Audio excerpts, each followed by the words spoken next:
Shalom pemirsa dimanapun Anda berada, saya percaya pemirsa dimanapun berada dalam keadaan sehat. Dan saya berharap pemirsa juga selalu menjaga kesehatan.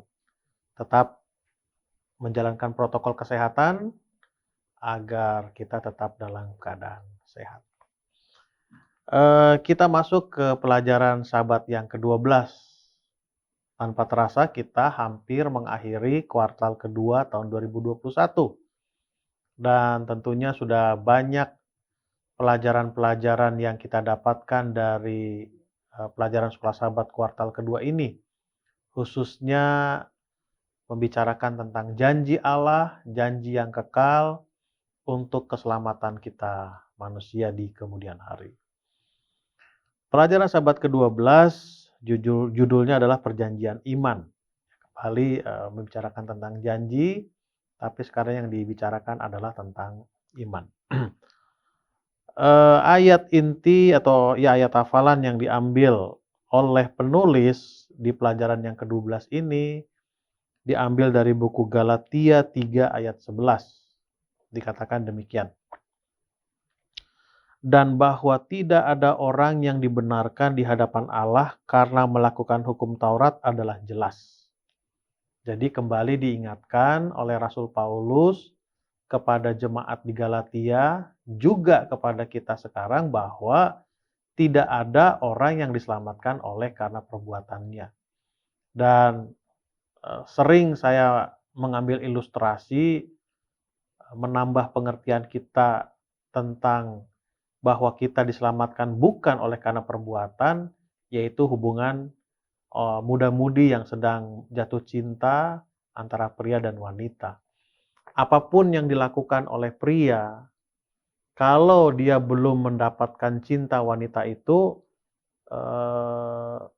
sulit, bahkan tidak mungkin untuk untuk mendapatkan cinta wanita itu. Tapi kalau sudah ada hubungan cinta di antara mereka berdua, apa yang disepakati, apa yang harusnya dihidupkan oleh orang-orang yang sudah berpasangan, tentu itu akan dengan senang hati untuk mereka lakukan. Lalu kalimat berikutnya dikatakan karena orang yang benar akan hidup oleh iman.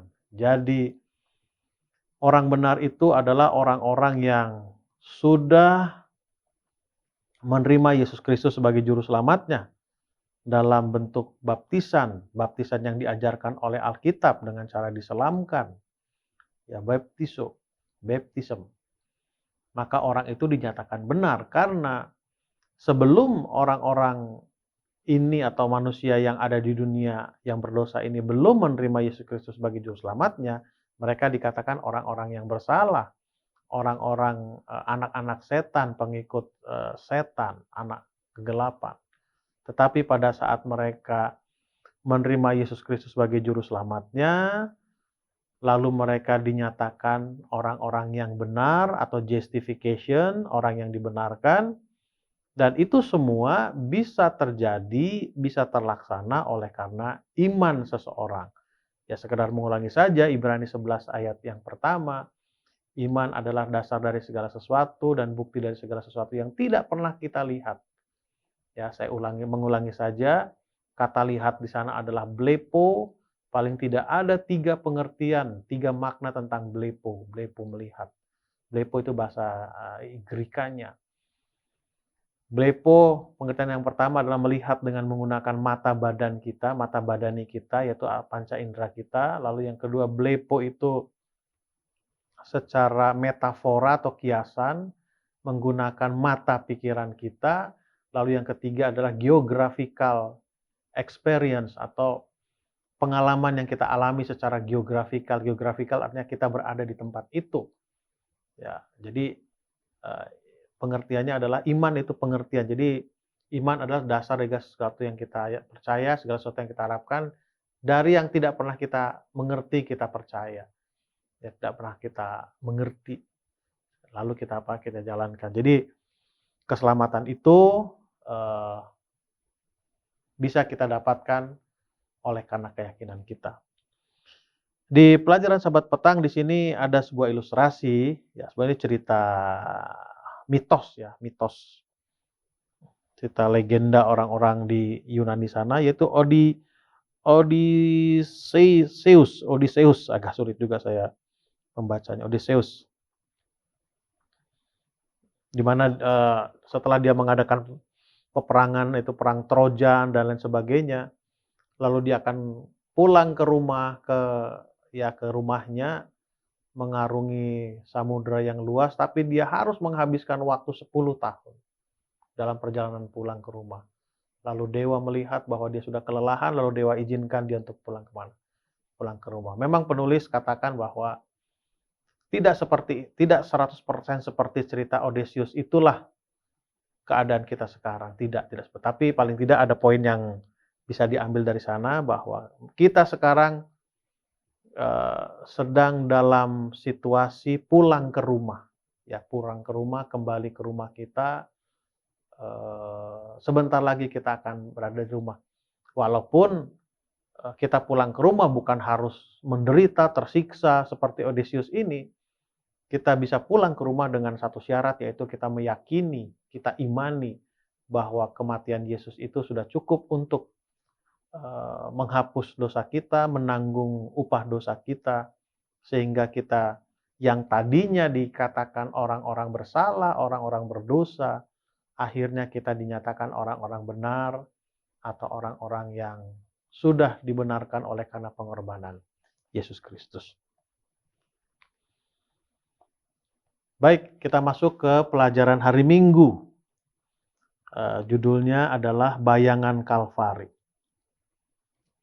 Di sini dikatakan, cara keselamatan perjanjian lama di bawah perjanjian Musa tidak berbeda dengan cara keselamatan perjanjian baru di bawah perjanjian baru.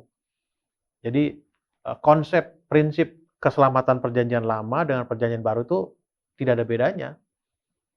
Mungkin yang membedakan adalah ya, dulu masih dalam bentuk lambang.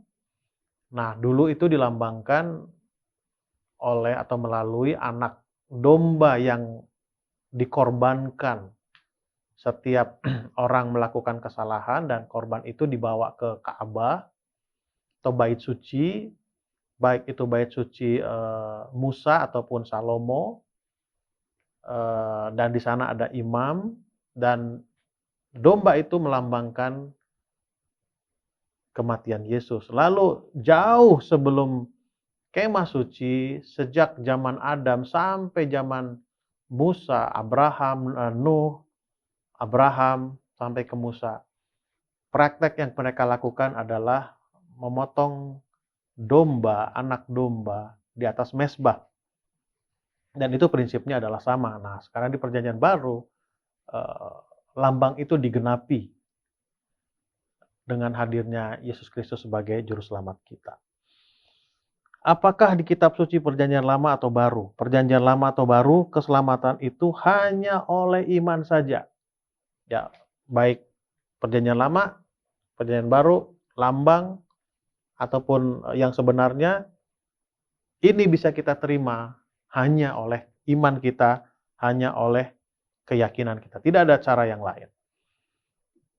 Jika keselamatan itu oleh yang lain, contohnya perbuatan, maka keselamatan itu adalah satu utang kepada kita. Sesuatu yang pencipta wajib berikan kepada kita. Kalau itu perbuatan, jadi kalau keselamatan itu tidak menjadi bagian kita, maka Allah yang berhutang kepada kita. Allah yang apa? Yang bersalah jadinya. Kalau keselamatan itu bisa kita terima oleh karena perbuatan kita. Tetapi ini konsepnya adalah bahwa keselamatan itu karunia, pemberian Allah secara cuma-cuma. Jadi karunia itu adalah pemberian kepada satu pihak, satu orang, satu kelompok yang seharusnya mereka tidak layak mendapatkannya. Nah, itu bisa diterima oleh sekelompok tadi, oleh orang tadi, oleh pihak tadi itu, oleh karena kebaikan dari pihak yang memberi. Yaitu siapa? Allah. Dalam hal ini adalah Allah. Dan buku Yohanes katakan bahwa Allah itu adalah kasih. Ekspresi kasih itu adalah apa? Memberi. Baik, saya akan bacakan berikutnya. Hanyalah mereka yang tidak mengerti betapa seriusnya dosa yang dapat percaya bahwa Allah berkewajiban menyelamatkan kita. Sebaliknya, ada satu kewajiban dan itu adalah apa yang harus kita bayar karena kita melanggar hukum. Tetapi tentu saja kita tidak dapat memenuhi kewajiban itu. Dan beruntung karena Yesus telah memenuhinya untuk kita. Jadi kita tidak bisa eh, apa memenuhi kewajiban kita. Karena upah dosa itu adalah maut. Itu sebetulnya yang harus menjadi bagian kita. Kita tidak bisa lakukan itu, nanti kita tidak bisa mendapatkan keselamatan itu karena kita tidak layak. Hanya Yesuslah yang melayakkan kita untuk bisa diselamatkan. Baik, saya akan loncat ke alinea yang terakhir. Ini kutipan dari Testimonies for the Church, jilid 2 halaman 212 dan 213. Dikatakan demikian. Pemandangan Kalvari mengundang emosi yang terdalam. Terhadap pokok ini Anda akan dapat diizinkan jika Anda sangat bersemangat. Karena Kristus yang begitu baik, begitu tidak bersalah, harus menderita kematian yang sangat menyakitkan dan menanggung beban dosa-dosa dunia. Pikiran dan imajinasi kita tidak pernah dapat mengerti sepenuhnya panjangnya, luasnya, tingginya, dalamnya kasih yang ajaib yang kita tidak dapat ukur. Perenungan terhadap kedalaman yang tidak tertandingi dari kasih juru selamat harus mengisi pikiran, menjamah dan melembutkan jiwa, menyaring dan meninggikan kasih sayang yang mengubah karakter sepenuhnya. Jadi, kita tidak bisa mengerti sepenuhnya bagaimana dalamnya, luasnya, tingginya pengorbanan Kristus untuk kita. Tidak bisa. Karena apa? Keterbatasan kita. Tapi itulah yang terjadi. Itulah yang apa? Itulah yang terjadi. Nah, seharusnya ketidakmengertian kita ini, ketidaksanggupan kita ini menjangkau apa yang Allah berikan, itulah yang seharusnya merubah karakter kita. Oh iya ya, luar biasa pengorbanan Allah itu. Saya sebetulnya tidak layak mendapatkan itu, tetapi oleh karena kebaikannya oleh karena itu oke lah, saya harus merubah diri saya, tentunya dengan pertolongan Roh Kudus, bukan dengan kekuatan kita, karena kita tidak bisa untuk merubah karakter kita, itu tidak bisa. Tidak ada kekuatan kita, hanya pertolongan Roh Kudus. Poinnya adalah ada komitmen untuk berubah. Oleh karena kita melihat bagaimana pengorbanan Kristus kepada kita, bagaimana kasih Allah kepada kita yang kita tidak bisa mengerti. Kita tidak bisa pahami sepenuhnya. Sehingga dikatakan itu seperti bayangan saja. Bayangan Kalvari atau bayangan kayu salib yang dimana di sana ada Yesus mati untuk menebus kita. Saya akan bacakan lagi di atas, alinea di atas. Kristus telah menunjukkan kasihnya lebih kuat daripada kematian. Luar biasa ya, statement ini. Lebih kuat kasih Kristus daripada kematian. Dan sementara menggenapkan keselamatan manusia, dan meskipun dia menghadapi pertentangan yang paling menakutkan dengan kuasa-kuasa kegelapan, di tengah-tengah semua itu, kasihnya bertumbuh kuat dan semakin kuat. Dia menanggung wajah Bapaknya yang tersembunyi. Sampai dia berseru dalam kepahitan jiwanya, Allahku, Allahku, mengapa engkau meninggalkan aku? Lengannya membawa keselamatan. Harganya telah dibayar untuk membeli penebusan manusia. Ketika dalam pergumulan jiwa yang terakhir, kata-kata berkat diucapkan yang tampaknya bergema maksudnya ke seluruh ciptaan. Sudah selesai. Itulah pengorbanan yang Yesus lakukan yang terjadi di Kalvari. Baik, kita masuk ke pelajaran hari Senin, yaitu perjanjian dan korban. Penulis ambil ayat dari 1 Petrus 1 ayat 18 dan 19. Sebab kamu tahu bahwa kamu telah ditebus dari cara hidupmu yang sia-sia, yang kamu warisi dari nenek moyangmu itu, bukan dengan barang yang fana, bukan pula dengan barang atau perak atau emas, melainkan dengan darah yang mahal, yaitu darah Kristus yang sama seperti darah anak domba yang tak bernoda dan tak bercacat. 1 Petrus 1 ayat 18 dan 19. Perjanjian dan korban. Yesus janjikan bahwa akan ada keselamatan. Yesus janjikan bahwa keselamatan itu akan diterima oleh manusia melalui pengorbanannya di atas kayu salib. Dan janji itu dia buktikan di perjanjian lama dalam bentuk atau dalam lambang anak domba. Nah, Yesus juga katakan janji Tuhan kepada Adam dan Hawa dan juga kepada kita.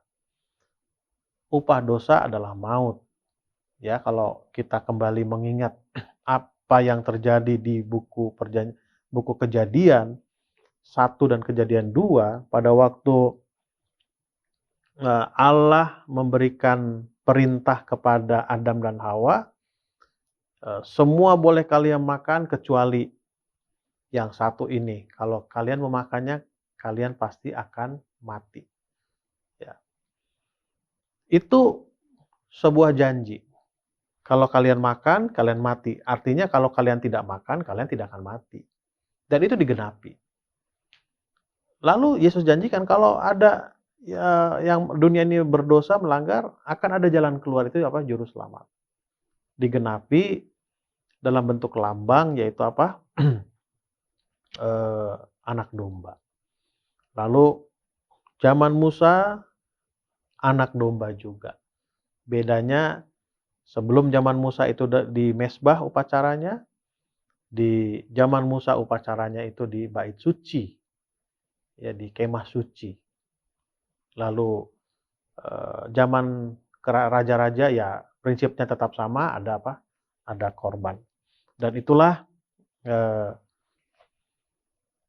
janji dan perjanjian yang Allah berikan kepada manusia, dan tentunya ada apa? Ada korban. Oke, saya akan bacakan. Ketika Petrus berbicara tentang kematian pendamaian Kristus di atas kayu salib, ada ide tebusan atau harga yang dia rujuk membawa ke dalam pikiran tentang praktek kuno mengenai seorang budak yang dibebaskan dari perbudakannya setelah harga dibayar. Seringkali yang bayar adalah keluarga. Sebaliknya, Kristus menebus kita dari perbudakan dosa yang akibat utamanya yaitulah kematian. Tetapi dia melakukannya dengan darahnya yang berharga. Kematian penggantiannya dan dengan sukarela di atas Kalvari. Lagi pula, ini adalah dasar dari perjanjian itu. Tanpanya, perjanjian itu batal dan tidak berlaku lagi. Karena Allah tidak dapat memenuhi tanggung jawabnya dalam kesepakatan itu, yaitu memberikan kehidupan kekal kepada semua yang percaya. Jadi, di sini dikatakan bahwa perjanjiannya adalah untuk menebus budak-budak harus dibayar. Ya, prakteknya yang kuno dulu adalah biasa keluarganya yang membayar. Nah, sekarang yang membayar itu adalah Kristus sendiri. Ya, untuk menunjukkan bahwa kita adalah keluarganya, dia adalah keluarga kita, dikatakan kita menjadi anak-anaknya. Dan yang menarik di sini adalah biaya penebusan itu sangat mahal. Yaitu adalah apa? Darah anak domba itu sendiri. Ya, darah anak domba itu sendiri. Itu darah Yesus Kristus. Dan darah itu melambangkan nyawa. Nyawa itu tidak bisa dibayar atau dihitung secara apa? Secara nominal. Kita memiliki janji kehidupan kekal ini karena Yesus saja yang dapat memperbaiki pelanggaran yang pertama kali menyebabkan kita kehilangan kehidupan kekal. Bagaimana? Karena kebenaran dan nilai kekal pencipta saja yang dapat membatalkan utang yang kita miliki karena melanggar hukum. Itulah mengapa begitu lebar kebocoran yang disebabkan oleh dosa. Bagaimanapun, apa yang akan dikatakan tentang keseriusan hukum moral kekal Allah jika makhluk terbatas duniawi dan makhluk ciptaan dapat menyebar hukuman karena melanggarnya. Hanyalah seorang yang sama dengan Allah sendiri, di mana di dalam dia berdiam kehidupan yang tidak diadopsi dan tidak diperoleh dan kekal, dapat membayar tebusan yang diperlukan untuk membebaskan kita dari utang yang kita buat terhadap hukum. Jadi, seperti janji Tuhan, aku yang akan apa? Membayar. Baik, kita masuk kepada hari Selasa. Ini tentang, kembali disinggung tentang Abraham. Iman Abraham bagian yang pertama. Mari kita lihat apa yang dibahas tentang iman Abraham di hari Selasa ini. Lalu percayalah Abram kepada Tuhan, maka Tuhan memperhitungkan hal itu kepadanya sebagai kebenaran. Kejadian 15 ayat 6. Kembali, Abraham dinyatakan benar di hadapan Allah oleh karena apa? Kepercayaannya atau oleh karena imannya. Sama seperti ayat inti tadi ya, bahwa orang benar akan hidup oleh iman, bukan oleh karena apa? Perbuatannya. Perbuatan yang dihidupkan oleh orang benar itu menunjukkan, membuktikan bahwa dia sudah menerima kebenaran. Ayat ini tetaplah satu dari yang paling besar dalam kitab suci. Itu menolong menetapkan kebenaran penting dalam agama kitab suci, yaitu pembenaran oleh iman saja. Dan ayat ini melakukannya berabad-abad sebelum Paulus menuliskannya dalam buku Roma. Jadi sebelum Paulus, ya jauh sebelum Paulus sudah dibicarakan tentang apa? Tentang kebenaran. Orang benar akan hidup oleh apa? Oleh iman. Yang menolong membuktikan poin bahwa sejak dari Eden dan selanjutnya keselamatan selalu datang dalam cara yang sama. Sama seperti pelajaran di hari yang lalu, bahwa keselamatan perjanjian lama dan perjanjian baru itu sama. Yang membedakan itu hanya lambang dan penggenapan dari lambang. Prinsipnya sama, diterima oleh karena apa? Iman. Bagaimanapun kehidupan Abraham adalah kehidupan iman dan penurutan, bukanlah kehidupan dalam iman dan penurutan yang sempurna. Ada kalanya dia menunjukkan kelemahan dalam dua bidang ini. Ya, imannya tidak harus, iman dan perbuatan tidak harus sama. Kadang ya fluktuasi ya, kadang perbuatannya bagus, imannya tidak. Atau sebaliknya, imannya bagus, perbuatannya apa? Tidak. Semuanya mengarah pada poin penting, yaitu kebenaran yang menyelamatkan kita adalah kebenaran yang dikreditkan kepada kita. Kebenaran yang, menggunakan istilah teologi yang terkenal, dipakaikan kepada kita. Ini berarti bahwa kita dinyatakan benar di pandangan Allah. Jadi kita dinyatakan benar di pandangan Allah, bukan kita benar oleh karena perbuatan kita. Ya, dikreditkan itu istilahnya. Baik, kita masuk ke pelajaran hari Rabu. Iman Abraham bagian yang kedua. Istilah yang sama, atau di sini saya bacakan, bacalah kembali Kejadian 15 ayat 6. Kita dapat melihat bahwa terjemahan yang beragam telah diusulkan untuk istilah diperhitungkan. Bahasa Ibrani itu hasab, atau memperhitungkan, atau dikreditkan, atau dibukukan. Dikreditkan itu diberikan kepada kita. Bukan karena kita punya, kalau dalam dunia keuangan atau bisnis, kita tidak punya modal. Tapi kita diberi modal. Sehingga kita bisa apa? Tidak ada saldo lagi lah di rekening kita. Lalu kita dikreditkan itu diberikan. Itu istilah keuangan saja. Istilah yang sama digunakan dalam ayat-ayat lain dalam buku-buku Musa. Seseorang atau sesuatu diperhitungkan atau dianggap sebagai sesuatu yang seorang atau sesuatu itu sebenarnya tidak demikian. Sebagai contoh dalam Kejadian 13:15, nah tadi itu seharusnya kita tidak punya saldo di rekening kita, tidak punya uang, jadi supaya tidak kelihatan kita tidak punya saldo, maka Allah mentransfer ke kita, mengkreditkan kepada kita saldo dalam arti penuh. Sehingga kita dinyatakan orang yang memiliki kredit di rekening kita. Kebenaran besar bahwa dinyatakan benar bukan karena tindakan yang kita dapat lakukan, tetapi oleh karena iman kita dalam apa yang Yesus telah perbuat kepada kita. Ini adalah inti dari frase kebenaran oleh iman. Ini diulang ya, bahwa kita dibenarkan itu bukan oleh karena apa yang kita lakukan, tetapi kita dinyatakan benar. Ya, kebenaran itu dihasapkan kepada apa? Kepada kita. Tetapi bukanlah iman kita sendiri yang menjadikan kita benar, tetapi iman adalah mesin di mana kita mendapatkan pemberian kebenaran. Intinya inilah keindahan, rahasia, dan kemuliaan kekristenan yang kita percaya sebagai orang Kristen, sebagai pengikut Kristus berakar dari konsep ajaib ini. Jadi bukan iman itu yang membenarkan, tapi iman itu adalah mesin yang menerima kebenaran itu.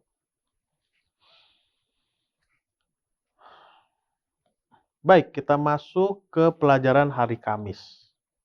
Bertumpu pada janji-janji. Bertumpu itu artinya bersandar, berpusat kepada janji-janji. Jadi keselamatan kita itu didasari keyakinan kita terhadap janji yang Allah berikan kepada kita. Baik, saya akan bacakan sini. Ada ilustrasi seorang kardinal bernama Bellarmine, seorang apologis Katolik yang besar yang selama hidupnya berperang dengan pekabaran pembenaran oleh karena kebenaran yang diperhitungkan. Saat dia terbaring hampir mati, dibawa kepadanya salib dan jasa-jasa orang kudus untuk menolong memberikan kepadanya kepastian keselamatan. Tetapi Bellarmine berkata, ambil semua itu, saya pikir lebih aman percaya pada jasa-jasa Kristus. Ya, janji-janji Kristus itulah yang meyakinkan kita bahwa kita akan diselamatkan. Dan iman atau mesin yang dikatakan di pelajaran hari Rabu itu, itulah yang menerima ya janji-janji yang Tuhan berikan kepada kita, bahwa perjanjian lama akan datang seorang juru selamat, dilambangkan dalam bentuk anak domba, dikorbankan di mezbah di bait suci, pelayanan imam dan imam besar, hari Grafirat, ya, semua itu adalah janji. Dan itu digenapi dengan datangnya Yesus Kristus. Dia lahir, dia melayani, dia mati, dan yang terpenting dia bangkit. Seperti yang Rasul Paulus pernah katakan, pekabaran kita akan sia-sia kalau tidak ada kebangkitan. Keyakinan kita akan sia-sia kalau tidak ada kebangkitan. Jadi intinya adalah apa? Kebangkitan daripada Yesus Kristus itu. Bagi banyak orang, ketika mereka mendekati akhir kehidupan mereka, mereka melihat ke belakang dan memperhatikan betapa sia-sia, betapa merupakan kegagalan, betapa tidak berguna perbuatan-perbuatan dan pekerjaan mereka untuk memperoleh keselamatan dengan Allah yang suci, dan betapa mereka membutuhkan kebenaran Kristus. Ya, ini satu kesaksian kita yang ada di tempat ini belum mengalami seperti yang kardinal tadi alami menjelang kematian.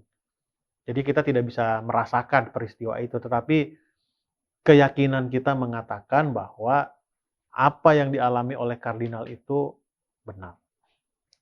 Mungkin kalau boleh saya ambil ilustrasi, bagi saudara-saudara yang sudah berumur ya 50 tahun ke atas lah, kalau kita flashback ke belakang, sering kita kata, aduh kenapa ya dulu nggak begini-begini ya, kenapa dulu nggak begini-begini. Ada satu penyesalan lah ya, bolehkah saya satu penyesalan bahwa seharusnya kita bisa melakukan lebih. Tapi ya itulah yang terjadi. Sama seperti yang dirasakan oleh kardinal itu. Apa yang saya lakukan dulu, nggak ada artinya. Karena itu nggak akan kita bawa kemana-mana. Kalau membicarakan keselamatan, tentu yang akan kita perlukan itu adalah siapa? Yesus dan juga jasa-jasa daripada Yesus Kristus. Baik, kita masuk ke pelajaran hari Jumat, ya, sekaligus kesimpulan dari pelajaran Sekolah Sahabat, pelajaran yang ke-12.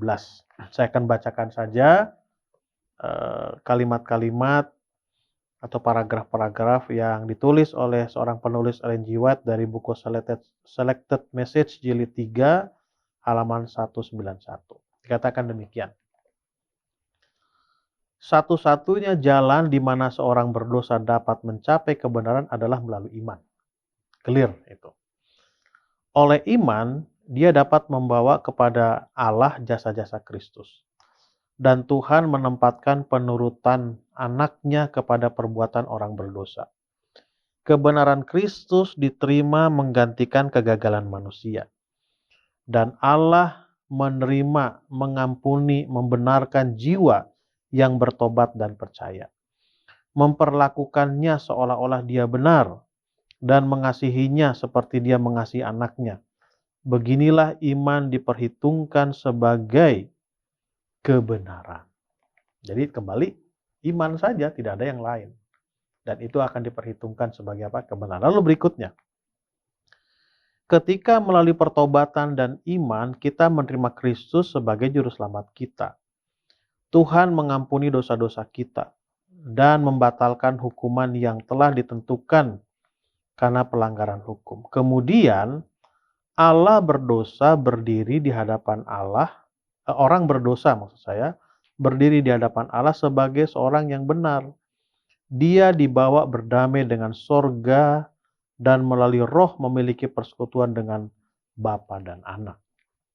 Lalu kalimat yang berikutnya.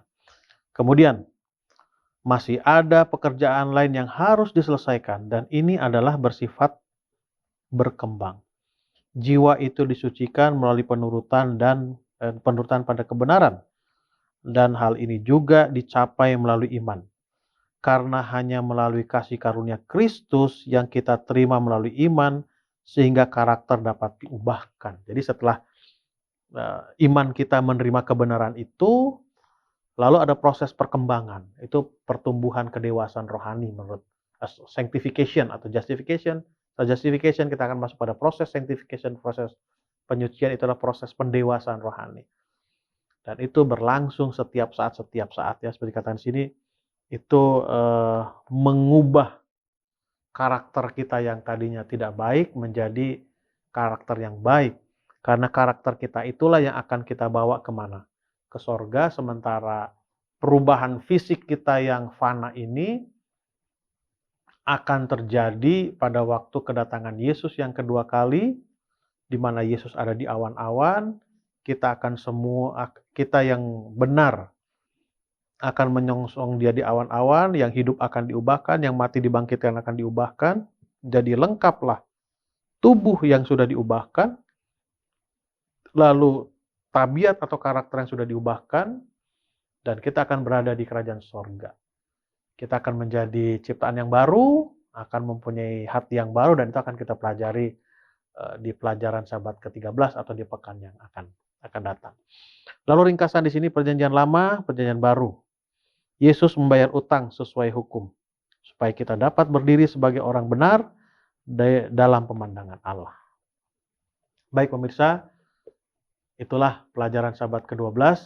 Saya percaya apa yang kita perbincangkan ini akan menambah sedikit saja pengetahuan rohani kita, akan menguatkan iman kita, dan tentunya mempersiapkan kita untuk menyambut kedatangan Yesus yang tidak lama lagi. Mari kita tunduk kepala dan berdoa. Tuhan Bapa kami di sorga, kami bersyukur dan berterima kasih oleh karena kami rasakan kehadiran Roh Tuhan di tengah-tengah kami. Kiranya apa yang kami bicarakan ini menjadi penambah pengetahuan, menambah kehangatan rohani, dan tentunya mempersiapkan kami untuk menyambut kedatangan-Mu yang tidak lama lagi, ya Tuhan. Berdoa untuk seluruh pemirsa dimanapun mereka berada, Tuhanlah yang akan memberkati mereka, dan tentunya Tuhan yang akan memberikan kebutuhan mereka sesuai dengan rencana-Mu, ya Tuhan. Pertemukan kami di episode yang berikutnya. Di dalam nama Tuhan Yesus kami berdoa dan mengucap syukur. Amin.